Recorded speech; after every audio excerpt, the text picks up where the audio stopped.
and welcome to Black Kids in Outer Space for a late night show. Today we are in Canada. I'm speaking to Darnel Harris. Darnell Harris is the executive director of Our Greenway in Toronto, Canada. Harris is an International Green Talents Award winner, planner, and community activist. He has spent the last 4 years in an effort to break down barriers to mobility for all ages and abilities in Toronto's Northwest. With a passion for space, animation, mobility, and sustainability, he has forwarded research and facilitated dialogue towards advancing equitable and dignified mobility. So thank you so much for coming to the show, Darnell. My pleasure. Yeah. Let's see here. Right here. I have a question for you. What is your first memory of transportation? Hmm. Well, I grew up in the Caribbean.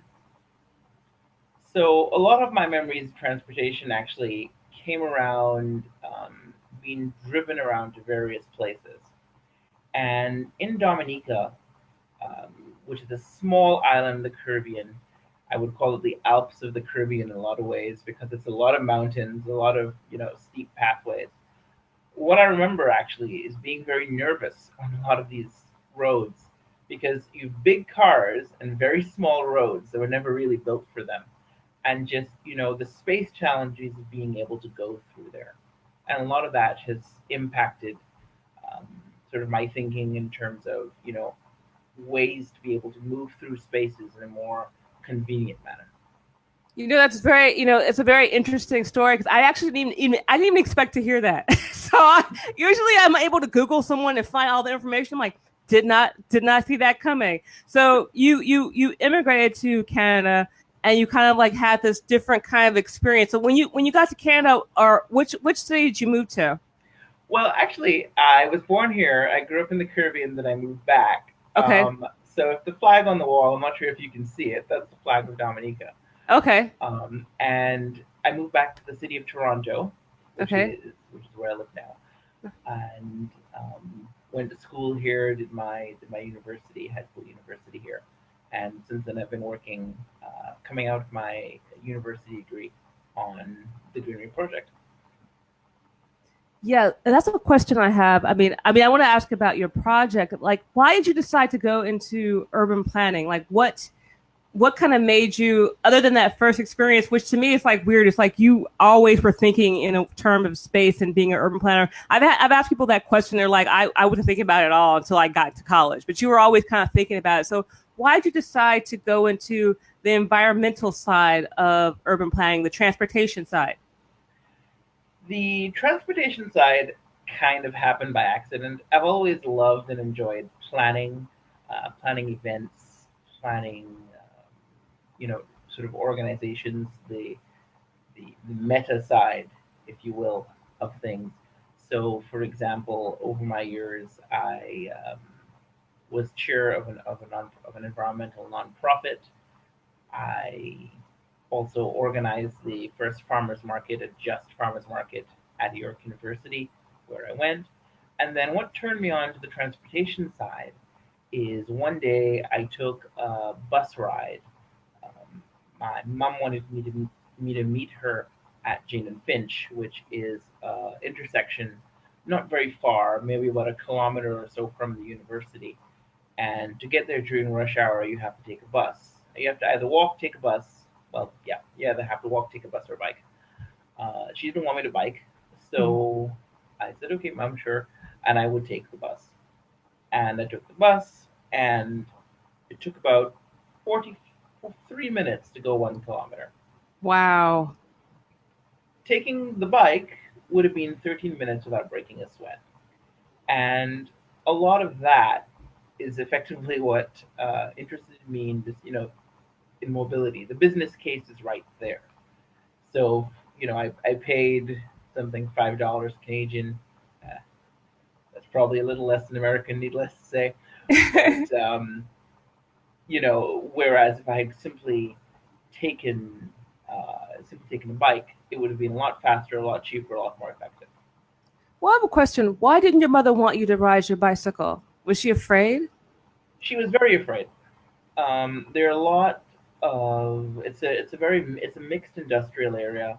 So you're either riding on the sidewalk, realistically speaking, that's where most people ride, or you're riding on the road. And if you're riding on the road, you're riding next to oil tankers or 40-ton 18-wheelers.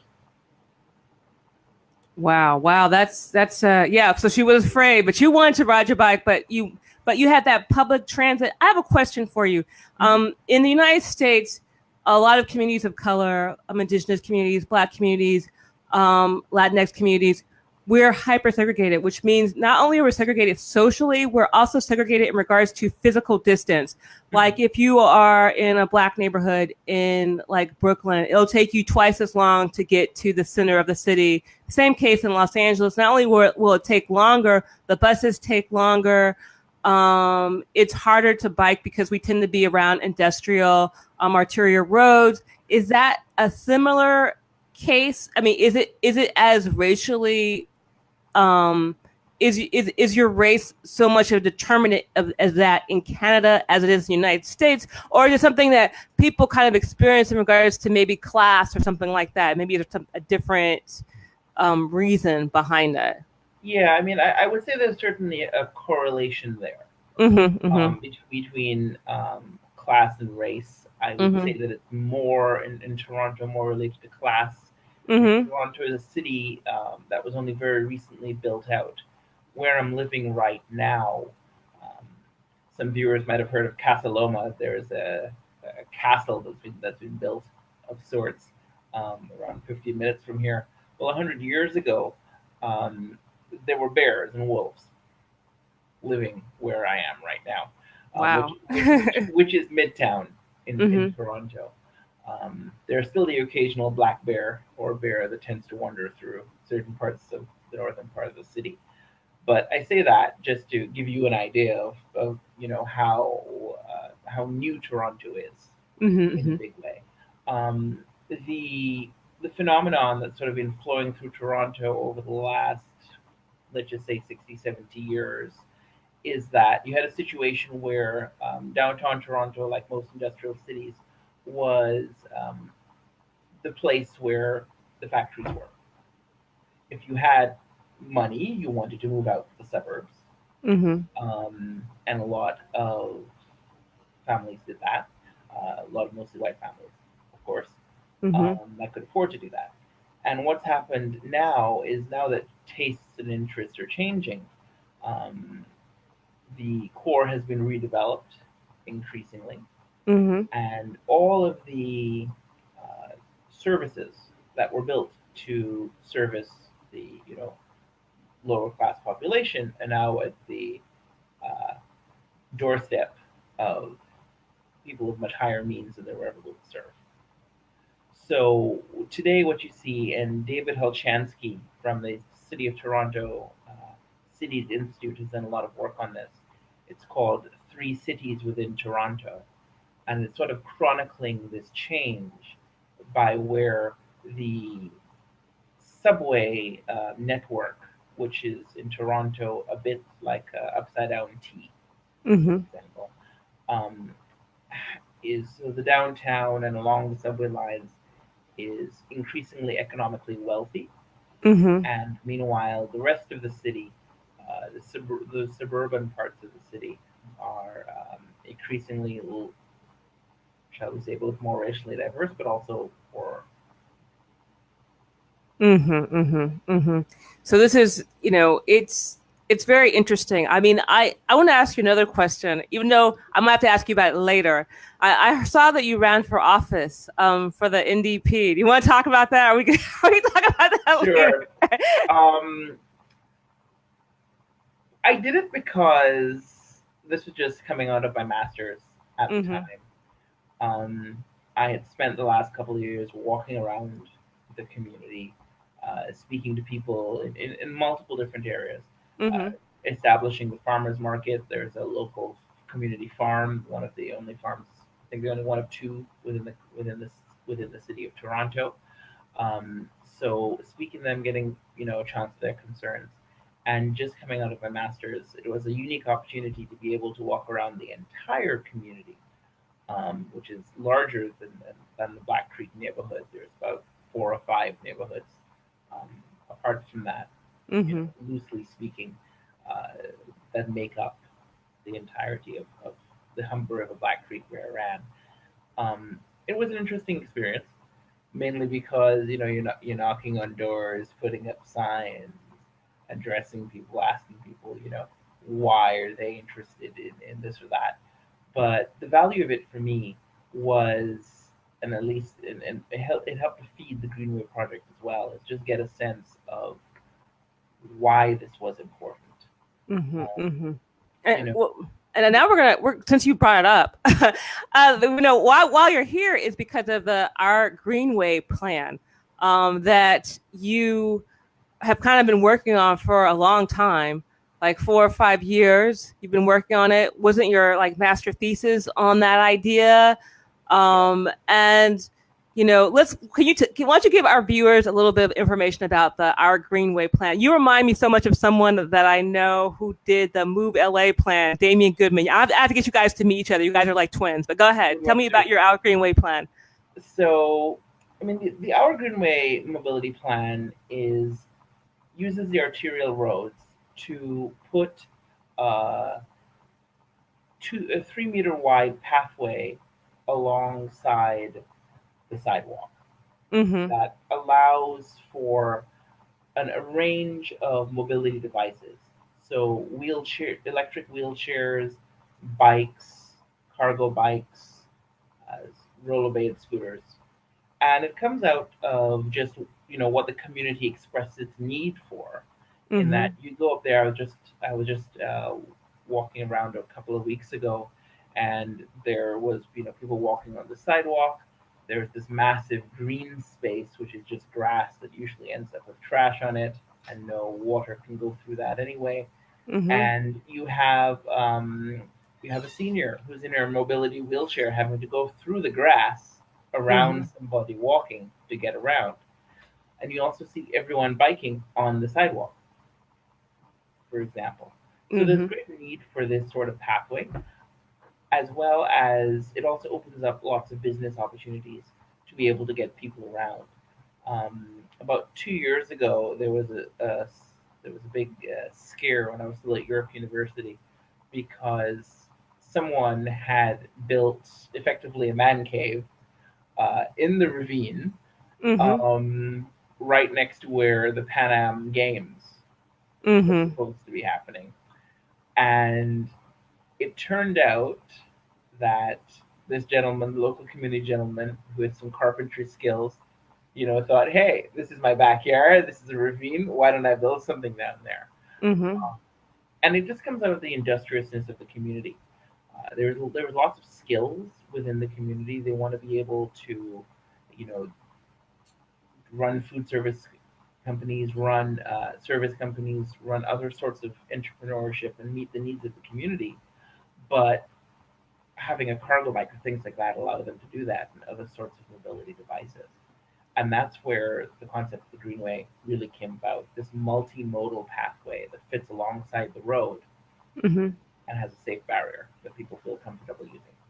And I love the fact that you bring up people who have different abilities. Like you bring up the wheelchair, you bring up the cargo bike, you bring up, meaning people who have children, et cetera, et cetera.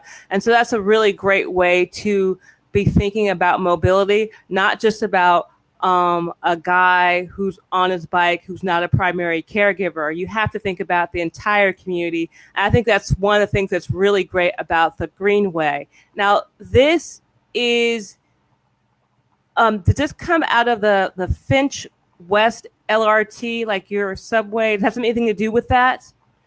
Yeah, it came out of a consideration of the Finch West LRT, which is the Mm-hmm. LRT that's going in. It's going to be 11 kilometers long, and sort of the question of mobility. And then right now you have several dozen stops. Mm-hmm. I think 56, if I recall. Um, the reality with an LRT is, as compared to a bus, is you want to cut down the number of stops Mm-hmm. as a result. So I think they're eliminating somewhere in the vicinity of around 40 stops, 30 to 40 stops, somewhere in there. which you have to do if you're going to use light rail, Mm-hmm. because you can't be building a stop anywhere, and if you're stopping every couple of seconds, then it's not rail anymore. Mm-hmm. This is okay so long as you have given proper consideration to the challenge of how are you getting from this rail to your house, for example. And in a suburban area, that's very far. When these stops are half a kilometer or more apart, for example, uh, Mm-hmm. moving around. But there's also, the reality of just how people get around the community. Most people need to move through the community, not around it. So, sorry, most people need, let me reverse that. Most people need to move around the community, not through Okay. it. Okay. I know Um, what you're saying. I know what you're yeah. saying. So, the challenge with that, of course, is, for example, the light rail goes along a line. Mm-hmm. Most people live above the line and have to go below the line and maybe travel along the line for a minute or two, if they were to take it. And then there's a bigger question of, well, how they bring their goods back and forth. So either people don't go, people use a car, or people struggle to be able to move through. So there's that need for that link between your house and where you live and where you want to work and the service you want to deliver and how you make the use of these arterial roads. No, I think that that's something that's really, interesting, taking into account for a large project. Is this kind of a working class community? Yes, very Okay, much we're so. okay, working class community. What they need in regards to going around within the community is very kind of groundbreaking. We're not even really thinking on that level. I mean, we want to be thinking on that level, but we're not really thinking on that level out here in the United States. And that's kind of where we kind of need to be. So Metrolinx is kind of like your agency that does transportation planning in Ontario. Yeah, they're a relatively new government agency who was Mm-hmm. tasked by the government, the previous government. That we just elected a new one, so we'll see how that goes. Okay. To deliver rail and other transit projects across the province. Okay. Okay. Um, so, the challenge that we've had in transport planning, frankly, they're not thinking on that level here either. The idea of local mobility. Usually, when they pull together the consultant studies which underlie the design for these things, we don't ever see the benefit of this sort of low speed mobility devices and the sort of people they're carrying. So, for example, on our waterfront, you think of a waterfront, you think of a relatively well used, a space that you wish to be relatively well used. A lot of money was invested in a waterfront trail. Uh, the waterfront trail is about 4 meters wide or so, and that sort of design and what they built it for. The At the time they thought that 50 people an hour would use it. Mm-hmm. City of a million, city of effectively 1,500,000, 2 million people, and 50 people an hour are going to use a waterfront trail. Well, right now they're getting 500, Yeah. Wow. Yeah. Yeah. and that just speaks to what's not being calculated and the effects of that. Right now, it's very difficult. They're going to have to live with the trail the width that it is, Mm-hmm. but there are opportunities to avoid that and of make use of a different paradigm. Well, I have a question just because I've had friends who are in Toronto and they're talking about being put out in the certain parts of Toronto, talking about being put out of their houses and their apartments and things. Could this possibly lead to gentrification? Like, do you have an economic plan that's part of the Our Greenway? Just because it's kind of like it sounds really cool. So why would people who have more money, why would they not want to get on? Like once it got implemented, how would we make sure that the people it was for can stay there? That's been a major part of the question around this plan. Mm-hmm. I mean, before I directly answer that, it's worth speaking to the example of Sinclair and to the example of Eglinton, which are Sinclair is Midtown, Eglinton is another street up. and sort of what's happened when they've come to put in similar sort of rail projects there. The rail projects are planned and were designed both in Sinclair and Eglinton to fit a certain clientele, which is to say, there's a sidewalk, there are car lanes, and then there's your light rail. Um, so if you can't get on the transit for whatever reason, and you can't have a vehicle for whatever reason, you're effectively planned out of that space. Mm-hmm. Um, and that's caused a lot of gentrification Mm-hmm. within the area. Um, something we have here in Toronto is the yellow belt. It is the colloquial term that's developed to speak of the fact that most of Toronto is actually single family homes, Mm-hmm. small houses. So what's happened? We've had intense price pressures where these lines have gone in because with the LRT and with the sidewalk and with difficulty of being able to get, for example, if you're not living close to these lines, apartments and property next to them have gone up in Mm-hmm. a very large way. The difference with the Greenway is accessibility and the benefits of that. So, for example, whereas it would take you 10 minutes to walk 500 meters. It's sorry, 10 minutes to walk about 800 meters. Um, More than 10 minutes if you are either young or old. With uh, Mobility Greenway that is put both along the arterial roads in the area, you can travel 2, 3 kilometers no matter if you're young or old, and no matter what you're carrying, up to 500 pounds, um, in 10 minutes. Mm-hmm. Mm-hmm. So, what it does is it makes it possible to make use of that infrastructure from 5, 6, 4 or 5 times away from the line, and it reduces the immediate price pressure in the area. So, whereas there might be some difficulty affording land or living directly adjacent to the line, it's not really a hindrance. If you're living further away, that opens up all sorts of untapped opportunities for housing, uh, for new businesses, for example. A lot of people, and I don't know what it's quite like in the U.S. around this, but the concern from a lot of people when they speak about intensification and housing is they don't want more cars in their street. Mm-hmm. And the planning formula, usually in Toronto, that's definitely true.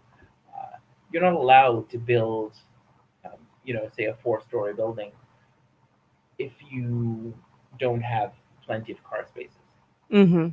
or are right next to a bus stop. You cannot do it. However, if you have things like cargo bikes and you have other ways of people getting through, you can be able to run businesses from further away. You Mm-hmm. have more people, but you don't have those noise and those cars that people don't like. No, no, no, no. This is, yeah. I mean, that's the problem we have too in the U.S. too. If you build a building, then you have to have a lot of parking, et cetera, et cetera. So it just becomes this kind of self-fulfilling type of thing. So it's like we need these kind of solutions, and we need people who are thinking on your level in regards to this. I noticed that you use the United States as kind of an inspiration, the Indianapolis Cultural Trail as inspiration for this project. Well, not inspiration, but kind of like example, like this is what we could be. Um, so in the U.S. and in let's see here, let me ask you a question. In Canada or in Toronto, what would people need to do to support this project? They would need to do a couple of things. I mean, this is going to be moving forward to City Council in a couple Mm-hmm. of days. Um, have a look at the website, sign the petition. If you can donate a little, that would be even better because we're trying to put together a nonprofit to continue to support and grow, work on the research, work on the design, and have the community involved. Because we really see this as a long term project. Mm-hmm. The the work that's been done in Indianapolis, as well as Atlanta, but I'll get to that in a second, has been very much an inspiration. And what we've noticed, certainly with Indianapolis, is they have a nonprofit that runs and works with the communities to run activities and plans along the trail. Especially in a disadvantaged community, disadvantaged part of the city, you need that. You need an organization that's managing and working with people to run the advocates, uh, to build particular elements along the line. You know, this project is a big project, certainly, uh, and it's a 21-kilometer project that has all these big effects. But it continues to be challenging for us to be able to get it on the news, get it in the papers. But if you sneeze downtown, Mm-hmm. don't print that. No, I know you know? it's very getting media is one of the challenging things when you're trying to get different projects off the ground, or just even to get people to think differently. It's kind of if you're not thinking like the status quo, they're like, well, you are a problem. You're not thinking the way you're supposed to be thinking, and you're trying to put a Greenway in a working class neighborhood, and we're trying to ignore them. We're trying to make things go through there as quickly as possible. So I understand the challenges because we have the same challenges here. So what can, just to kind of wrap it up, what can we in the U.S. do to support what you're doing? Definitely, any sort of media help would be great. But ask your friends to sign the petition. That's the Okay. key thing we're moving ahead right now. Our Greenway, www.ourgreenway.ca, Mm-hmm. as well as have a look on the petition. There is a donate section for GoFundMe to be able to allow us to do that. Anything along those lines would be fantastic. I did want to give a quick shout out to Atlanta Beltline and Ryan Gravel Mm-hmm. because his work. I mean, Indianapolis was great in terms of a design. There's no other Mm-hmm. example like that I've seen anywhere else.